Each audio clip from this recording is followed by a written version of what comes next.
And here we are listening to the Eagle High School band. Kevin Miller in the morning. Phone numbers 580-5436, 580-KIDO.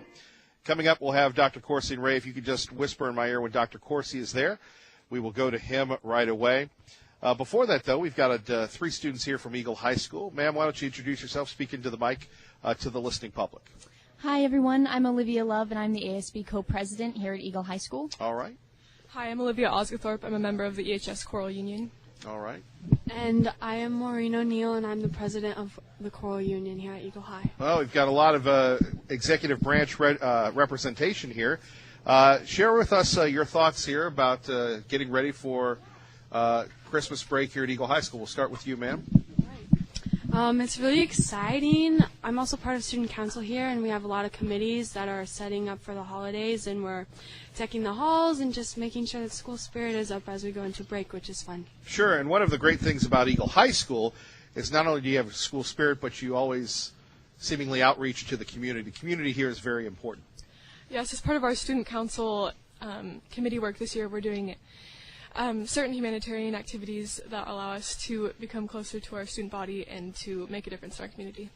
And when we talk about make a difference, why is that important? Most people, I would never be one of them, would say, oh, the young people, what do they know about the community? But please educate us. Yeah, well, I think it's really important. As student council, we really strive to create a really inclusive community here at our high school. And I think the only way to really truly do that, especially around the holidays, is to outreach to our less fortunate students and really make sure they feel loved and feel involved. And I think in that way we create a lot better of an environment here at our school. Can you share with us what that means to you and to those students? To me, it means just doing any little thing you can, whether it's just small acts of kindness or doing like a community service project like our student council's taken on, donating a couple of things from our local giving tree in like for our school-wide thing. And then we also participate in a couple of fundraisers like the Festival of Trees, giving back to the Hospital of St. Alphonsus. And I think even from the smallest little things like we're doing to donate even a small Christmas present to a child, or even creating like a large fundraiser and raising money for a hospital, I think all those things really make our school feel more involved in the community, as well as the students make them feel like our school really cares about them individually. How important is the giving tree? The giving tree is very important. It stands in our school's office, and I know the student council is taken from the giving tree to give back, but I'm not sure about any other clubs. I think a few other have. Maybe. Okay. And when we talk about where you're going to go after Eagle High School, what have you thought about your future? Yes, I know I'm going to college somewhere. I'm not sure where yet, but I'm planning on studying pre-med. Pre-med, why pre-med? Well, it's always been my dream since I was a little girl to grow up and be a doctor and then be part of Doctors Abroad so that I can travel around the country and help other people. So That's what I'm passionate about. That seems to be the theme. And you, ma'am? I'm planning to go to college as well, studying secondary ed teaching in history. I come from a family of teachers, and that's just been my dream. Now I have to show my bias. That's what I got my degree in. So your favorite part of history? Do you have one yet? Probably the Reconstruction era to the present day, that junior history that we usually teach at Eagle High School. Sure. And you, ma'am, your thoughts? I'm planning on studying political science and international government. Right. I've really been passionate about making a difference in that sort of way in the public service area. And so I want to go into some sort of area like that where I can help people both internationally and locally. Cool. Quickly, final thought here about Eagle High School. What would you like to say to people listening? I would like to say that we really do our best to outreach to the community, and so I really don't want any community members to feel like when we have our events that it's only a high school thing.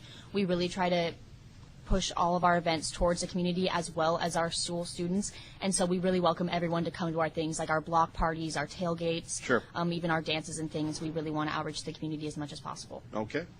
Yeah, from the beginning, it's always been about the community. It's a smaller town. We are the only high school in the area, so community involvement is really important. That's what we really strive for here. Okay. And I think one other thing that's really cool about Eagle High School is that there's plenty of clubs and ways you can get involved, and there's a lot of options that you can go into after high school, and it really prepares you for that. Well, you guys were prepared. Thank you very much. Appreciate it. Thank you. Mm-hmm. Thank you. Joining us now is Dr. Jerome Corsi. Dr. Corsi, old friend, you're in the middle of it. Thank you for joining us here in Idaho. My pleasure. Always enjoy being with you. Thank you. Well, what's it like to be in the crosshairs of the special prosecutor? I'd rather not be. It's horrible.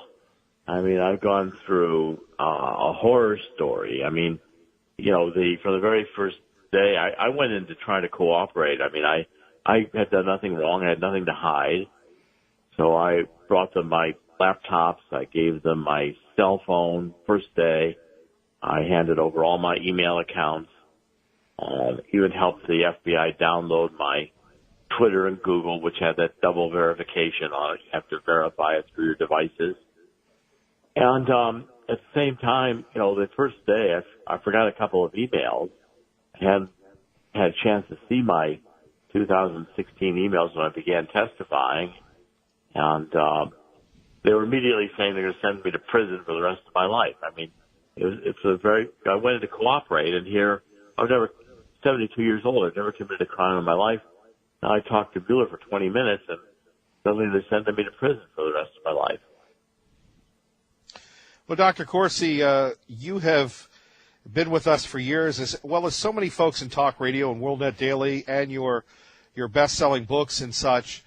And I thought that Obama would get you, like he got me, and you covered that. Is it amazing that during a Republican administration, you're talking life in prison and bankruptcy? Well, Kevin, we've been together a long time, and then I went through Kenya when I was in Kenya in 2008, and they, arrested me and deported me. I was just trying to find out more on Obama's birth certificate. That was a big incident. And now I find myself again back in the news. The special prosecutor wanted me to connect Roger Stone to Assange. And I've never met Assange. I've never communicated with him. I have no emails, no phone calls, didn't go to the embassy, and I don't know anybody who did connect me to Assange. So, they wanted this link. It was going to be Roger Stone, Jerome Corsi, Assange, and then Roger Stone, Steve Bannon, Trump, and that was their collusion link to getting the emails released, except it didn't happen. And when I couldn't give them a name or a person and it wouldn't lie, well, they blew it up. And then, that's when, after 2 months and 6 sessions, 40 hours with these guys being grilled, and, these special prosecutors are intense. They made it clear they didn't like my politics. They don't like my writing. It's a political deal, and they offered me a plea deal. I mean, I was going on the media, pulling up to 49th Street to go up into, or 47th Street to go up into NBC in New York City, and my lawyer calls it, don't do the interview. The prosecutors will give you a deal if no prison if you don't do the. Well, I haven't done anything wrong. My wife said, just listen to the deal.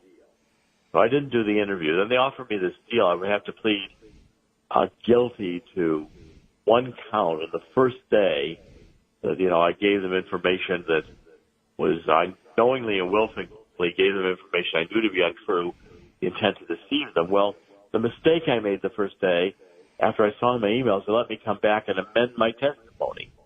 Now they want me to plead guilty to the unamended testimony. I said it's entirely, they want me to lie. I'm not going to lie before a federal judge and God. It's not going to do it.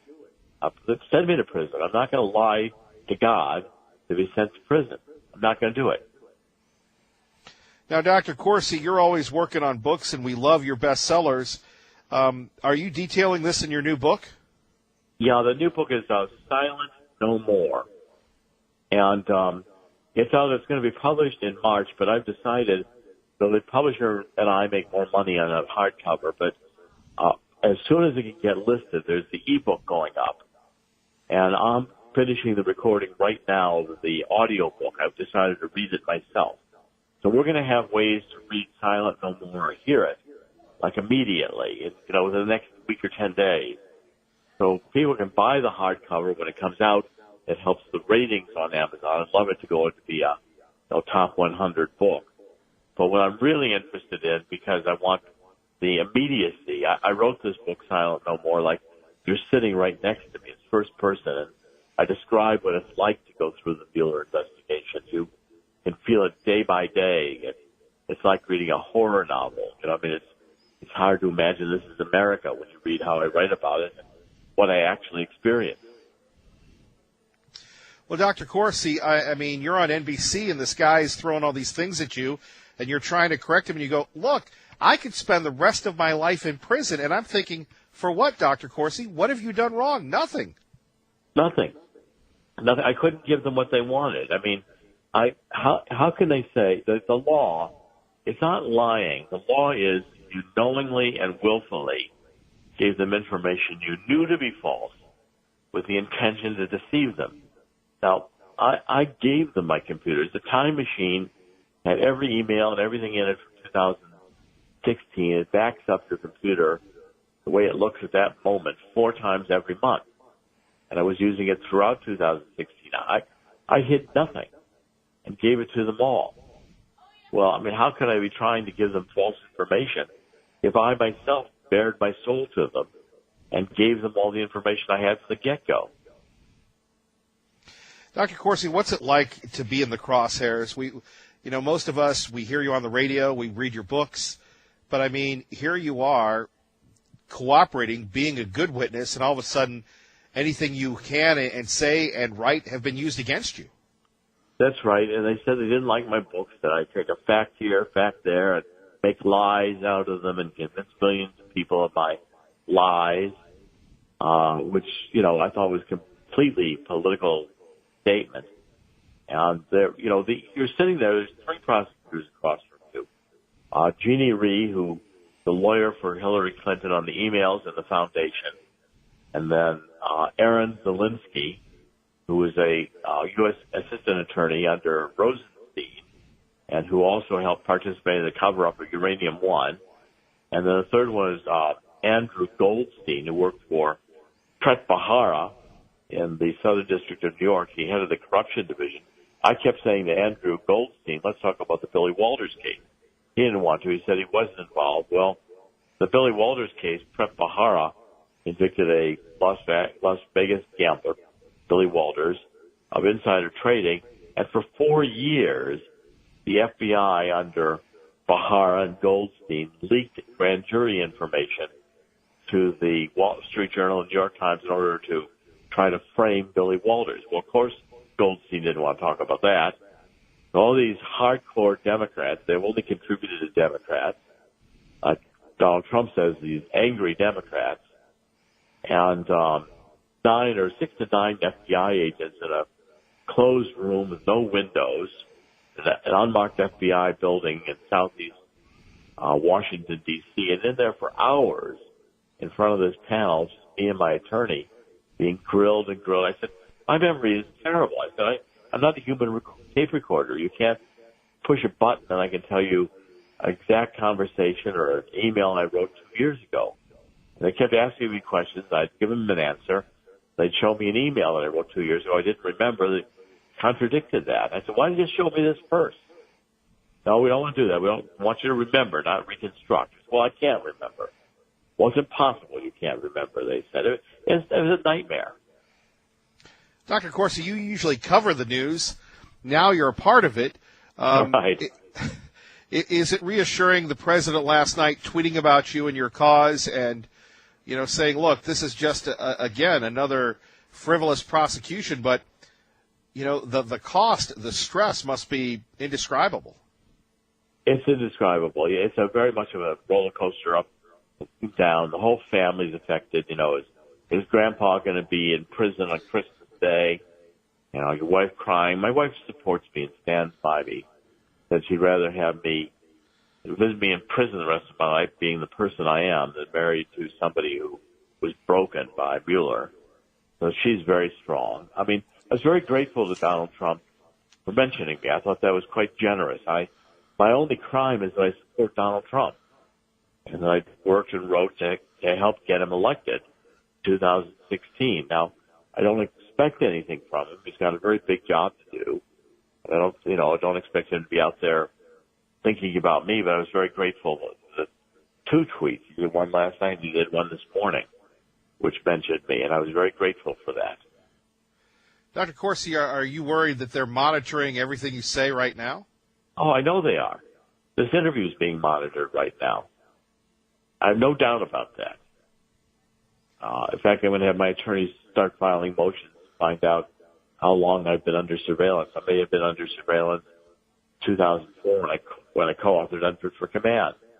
A reason to believe it's true. I want to find out. But there's no doubt, Kevin, this call is being monitored. They want to hear everything I'm saying to see if they can prosecute me on something. Well, Dr. Corsi, what can we do to help you? Well, go to CorsiNation.com. I have ways you can donate. They're there on the left side of the page. I greatly, I appreciate everybody's prayers. If you can and want to donate, I'm very appreciative. And then I want everybody to read this Silent No More in the ebook version or to listen to it in the audio version. And we're getting those up. The ad's up right now on Amazon under my name, Jerome Corsi, C-O-R-S-I, and you can buy the hardcover. It's going to come out in February or March. But, if you can only buy one, I'm urging you to wait a couple days. The ebook's going to be up there, and then the audiobook is going to be up there. And I'm working hard to get both of those up there now so you can read those and understand what it was like to go through this horrible experience of the Mueller, I call it Inquisition. Dr. Corsi, I'll get you out on this one. Again, we thought that Obama would get you and how he got me, and you were the only one in the country that covered that. Again, you're a writer, you're a lecturer. How can you describe being prosecuted by a Republican special prosecutor? It's just amazing. Well, I think Rob Mueller is really a fixer for the Democrats and has been for a long time. He went to Russia on a secret mission for Hillary delivering uranium during Uranium One. He goes way back. He can be a Republican in name, but, they cover themselves up by doing that. He's a Democratic deep state operative. And I wouldn't be surprised if Hillary Clinton and Barack Obama are behind Mueller from the beginning. I charged that in this criminal complaint I filed against Mueller, my attorneys filed that against the Department of Justice this past Monday. I allege that Mueller is still part of the deep state coup d'etat. His job is to cover up Hillary, cover up Obama, make sure Strozik and Page are not investigated. Clinton Foundation skates by. That's what Mueller is there to do. He's criminalizing politics. I've done nothing wrong. And I went in to cooperate, and now they're threatening me with putting me in prison. Dr. Corsi, we're with you all the way. We'd love to have you back. I know you're very busy, but thank you, sir. Kevin, I'll come back anytime you ask. Good luck, sir. God bless. God bless. Thank you very much. We appreciate Dr. Jerome Corsi, the exclusive from the special prosecutor to listening to him here in Idaho, only with Kevin Miller, KIDO Talk Radio. And you can hear them just go on and on and on. The Eagle High School Band, promoting our schools, securing our future. Kevin Miller in the morning. Thank you to CapEd Credit Union and Team Mazda Subaru. Joining us now from CapEd Credit Union is Todd Erickson. Todd, good to have you back. Well, thanks, Kevin. Great to be here with you this morning. We take a look at another year of schools. CapEd is always involved in the schools. Can you talk about that unique relationship that CapEd Credit Union has with our schools? Well, it started back in 1936 when we were chartered by 9 teachers that started the credit union. In fact, CapEd was the first federally chartered credit union in the state. And so that affinity with the schools has just continued over the last 80 years until today, and we've continued it. And we say at CapEd that education touches every facet of society, and so we're very happy and that we have those roots that we've grown from, and that we've got the opportunity to continue to support education in this valley. Are you surprised that so many people are moving in, that you really have to say, CapEd has been around for so many years, that you have to continue to let people know CapEd's difference between other institutions? Well, not so much, because there's such a great valley. There's a lot of notoriety, I guess, nationwide about Idaho and about the Treasure Valley, and so a lot of people know about it, and so they're moving in. I think the last numbers I saw was about 12,000 people every year move into the valley here. So no, it's a continual effort for us to educate the new move-ins as well as the community that who we are and what we do, and that we support education.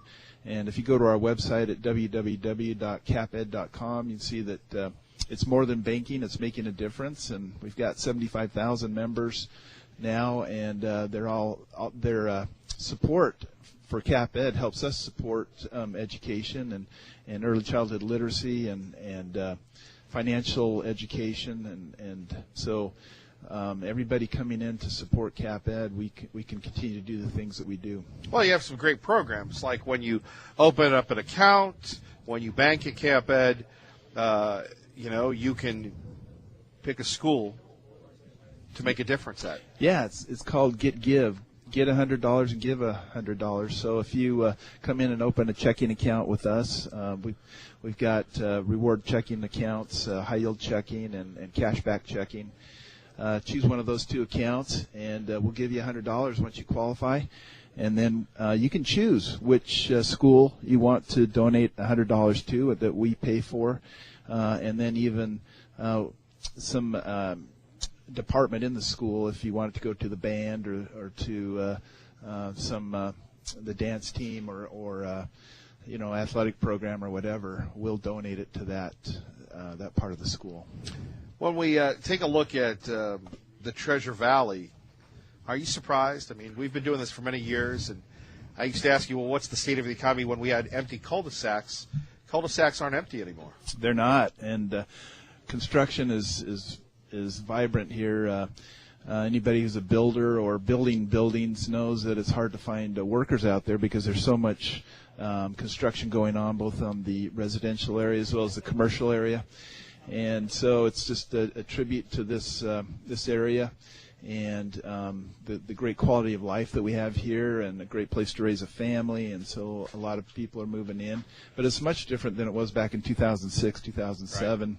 When there was the recession and construction came to a halt, and homes were left half built and lots were vacant, and so I remember those times, and so it's nice to have us come out of that recession to where we're at today. Back when we didn't have a lot of traffic. Yeah, right. Exactly. When we take a look at, for people listening right now here on KIDO Talk Radio, about CapEd, what would you say to them? We talk about making a difference, supporting the schools, but it can be lucrative if you go to CapEd, high yield checking, low interest credit cards. Our colleague Todd Christensen's going, the market's a little unstable, so now it's time for those good CD rates. That's exactly right.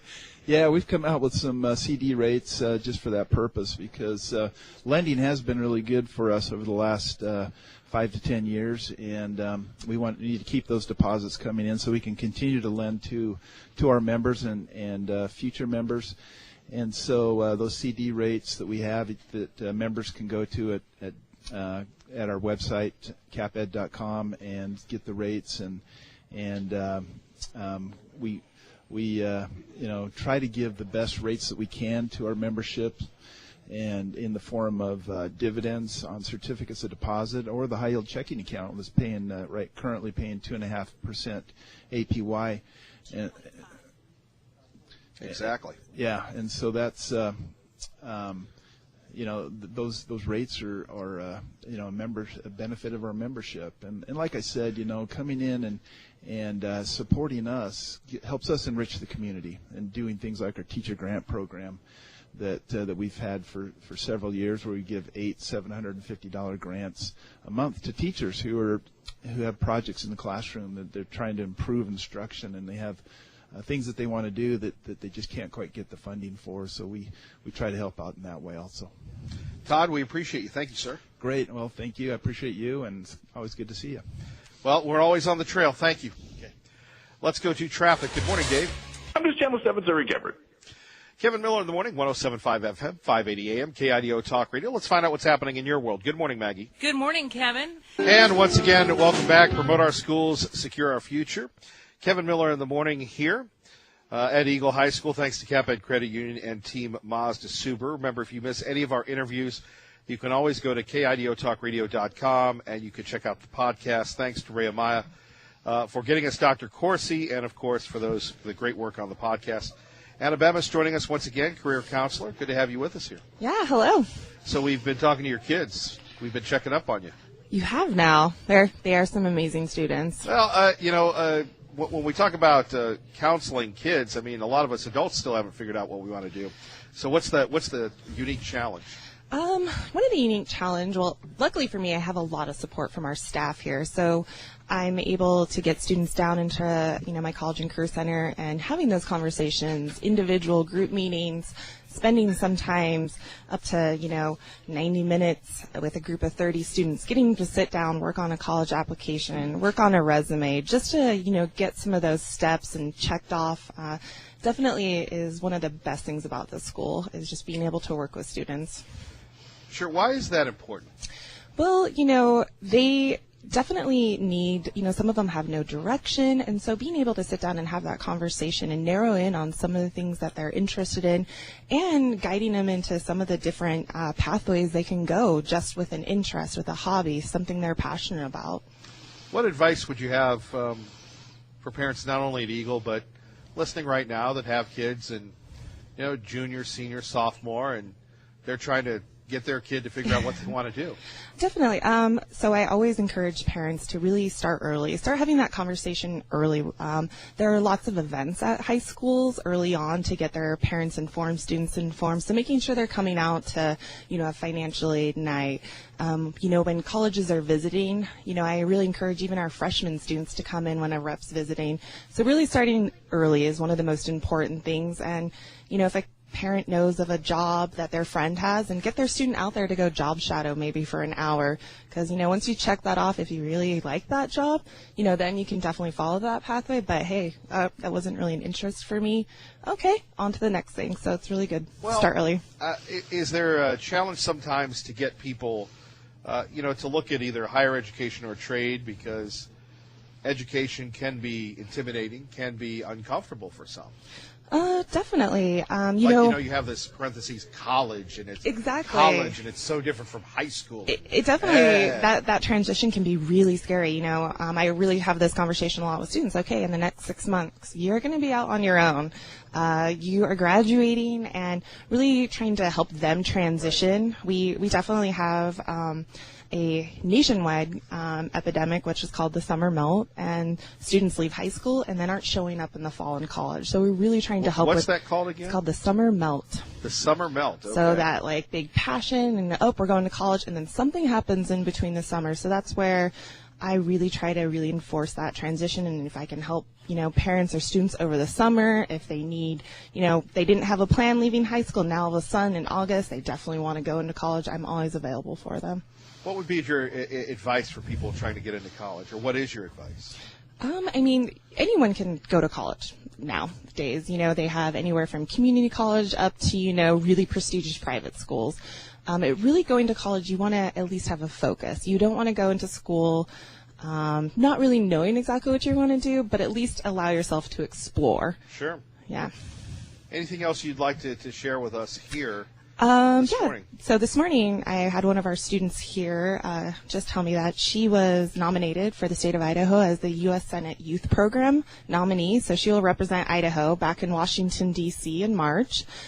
She also received a $10,000 scholarship to go along with that. So pretty amazing. Only one student in the state of Idaho gets it. So it was, just one of those things that came across my desk. I connected that resource to a student. She followed through with it. And now, all of that is going to pay off for her.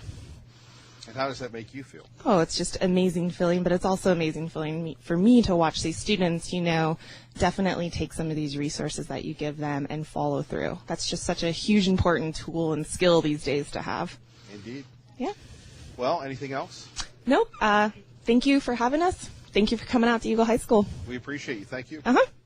You're listening to Kevin Miller on KIDO Talk Radio. There we have it, the Eagle High School Band from Eagle, Idaho. Kevin Miller in the morning. Let's go to Brian in Nampa. Brian, thanks for your patience.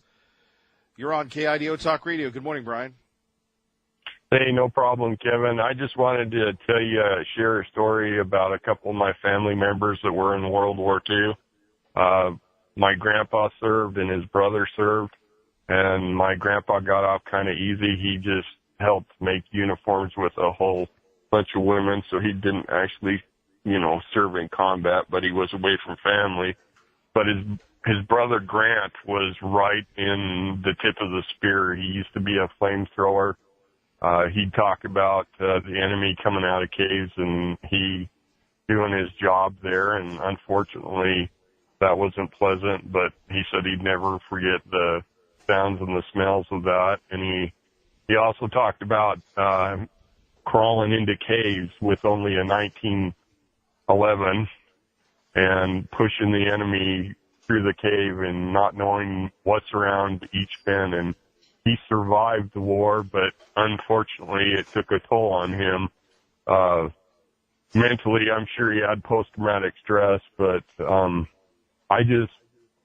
whenever I think I'm having it rough, I remember that. And, the left always talks about white privilege. Where was his white privilege? He served. And I think that's why they don't want to talk about it.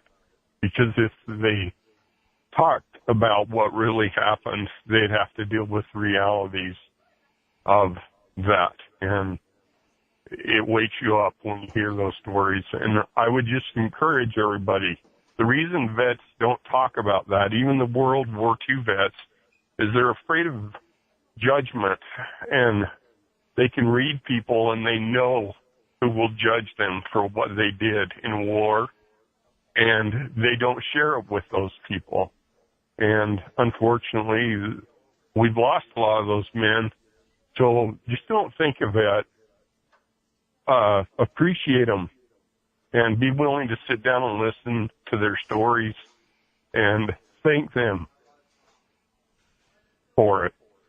Anyway, that's what I got, Kevin. If you ever have time, I'd like to meet you one of these days just because we're both Millers and sit down and chat. But that's all I got.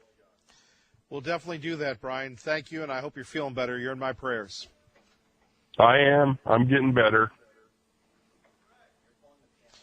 Our great friend Brian joining us. Let's go to Joanne, who joins us now on KIDO Talk Radio. Good morning, Joanne. Hi, Kevin. Hi. Hi.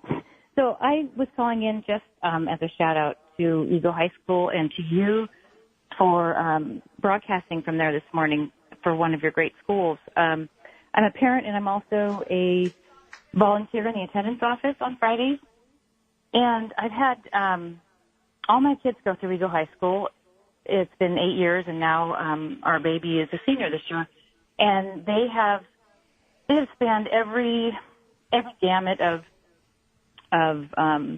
learning abilities, from needing special attention with a 504 plan to, like with our daughter, just getting out of her way mostly because she's very very motivated. She was one of your leaders that you were interviewing earlier, and I was listening to our career counselor come on, and that's funny because I was waiting to call in, and she is the one that was motivating my call in the beginning. Having participated in the behind the scenes with the staff volunteering there, meeting the counselors and the vice principals and the athletic director. I have, in my last 3 years there, I've never been so impressed with people that care about their job. I mean, it is not just a job. It is their passion, and you can tell that it is their love, and it's their life. It's their mission. I think so many times parents don't get any contact with staff at high schools. Their first entry into that is with a problem, contacting a teacher with a problem or a vice principal with a problem. And I was no different, I think, in the beginning 8 years ago. It was the first. I was even afraid to walk into the halls. There were so many kids everywhere. So I just kept my distance. Having proactively been behind the scenes now, it is a village that every parent should hope for their child. My sister has a senior at a high school in Washington right now, and this boy has missed 130 classes this year, skipping school. And she calls me daily for advice. And at one point I told her, can he come live with us? Because we have a staff that would be on that like white on rice and would never let a child fall through the cracks like this. So I hope I didn't talk too long, but just huge shout out to the teachers, to the administration, everybody at that high school. The career counselor is new to our school, and she is on fire helping these seniors find opportunities and encouraging them. And I'm really honored to be able to volunteer in that office and to work with so many really talented, gifted people like that. Well, Joanne, no, you didn't go on too long. We appreciate you, and thank you for listening and calling in. You bet. You bet. Have a great day. You too. Traffic and weather together. Channel 7's Eric Gebert. And the publisher of the Gem State Patriot. He's on KIDO Talk Radio. You know, Kevin, I just want to say one thing. I'd like to remind everyone on this stage to remember all those who gave their lives in the service of our country. And it's also a time to remember those that are currently serving in foreign countries. You know, if it were not for these brave Americans who are volunteers to protect us, we might not have this great country we live in and all the freedoms that come with it. So if you're out there today and you see them, thank them for their service, his or her service. That's about all I have to say, my friend. You have a great day. And you, our great friend and patriot. Tea Party Bob, the publisher of the Gem State Patriot, gemstatepatriot.com. Make sure you check that out online anytime. We, again, thank all those who have served, who have continued to serve, and your beautiful families that allowed you to save the nation. And for those that didn't come back, we pray for you. Those just aren't hollow words here. We pray for you. We pray for your soul. And we pray for God. Honoring those that fought and died. God bless. Have a great and wonderful day. Glenn Beck's next. See you tomorrow at 7 Cares.